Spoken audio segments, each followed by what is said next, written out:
Here are top 10 musicians that went from millionaire to broke. Go on. I'm waiting patiently. Number 1. Olumentin.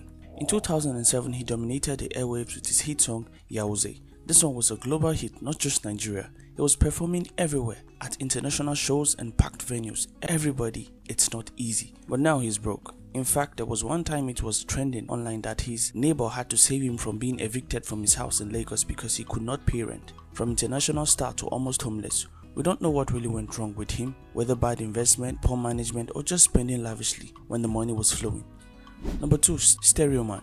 In 2012, his career took a devastating turn after being implicated in the death of his girlfriend, so the police arrested him. This was really tragic because his career was actually on the rise before the incident happened. It was back in 2023 when they acquitted him of all charges saying he was innocent, but his career had already taken a nosedive, so by the time they said he was innocent, nobody remembered him again. Over 10 years of fighting a legal battle instead of making music. The industry had moved on to a new sound, a new artist, and everything had changed.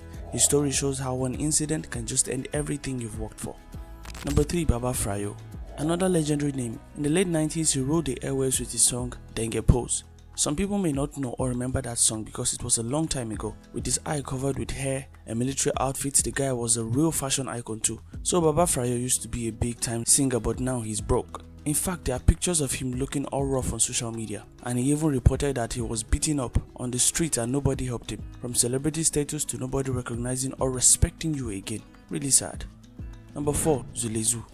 They were very famous. They are actually two guys, Michael Abo and Alhassan Ibrahim. They were big time with that dance move everybody was doing. One of their hit track, Kerewa, was banned from playing on the radio. They banned it because of the explicit content and dance moves. After the ban, their career started going down. They couldn't recover at all. Even one of them, Michael, died in 2022 or something. It was trending. Before he died, they were performing for small money at local events.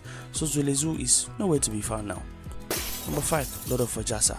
Lord of Aasa is one of the pioneers of Yoruba rap before Olamide and others started blowing. The guy had been doing indigenous rap. He used to roll with big rappers like Olamide Da Green in the Nigerian music scene, so he was a really big name. But I don't even know what happened to his career exactly. Nobody really knows him now. It was in the news in 2019 he was seriously sick and needed money for treatment. That's how bad things got for him.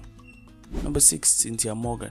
Cynthia Morgan at her peak was a promising star in the Nigerian music industry. That red hair and energy, nobody could match her vibes with songs like German Juice and I Am Taken.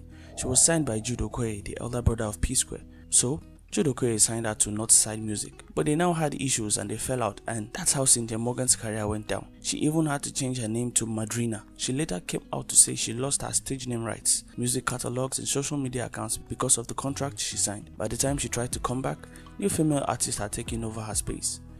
Number 7. Idris Abduarim. Idris Abduarim was a dominant force in the late 90s and 2000s with controversial songs like Jaga Jaga that even allegedly made President Obasanjo angry at the time. Have you heard about his flight with 50 Cent on a plane? Idris Abduarim was fearless, but in 2022 he had kidney failure, and that's when all his financial struggles came to limbo. So he was asking for money online for people to support him, which was very, very sad. We saw someone who used to speak truth to power now needing public help for medical bills. Number 8. Blackface. If you are well familiar with Nigerian music, you probably know Blackface.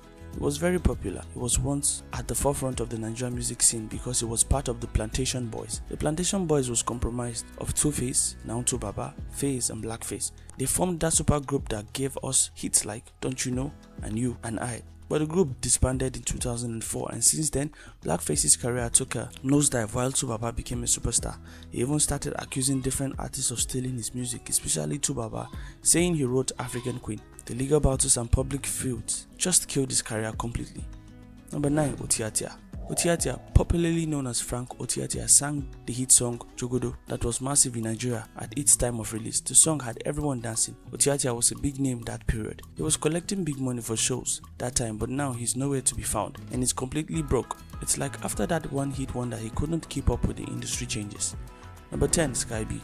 This guy was a household name in the mid-2000s. His debut album, Pray For Me, was a massive hit at that time with songs everyone was vibing to, but he fell out with his record label badly. Reports say that he failed to show up for concerts even after he had been paid right, so promoters had to refund money, which was a dent on his reputation. Basketmouth posted him online recently. Basketmouth was shocked that Skybe couldn't even afford a phone.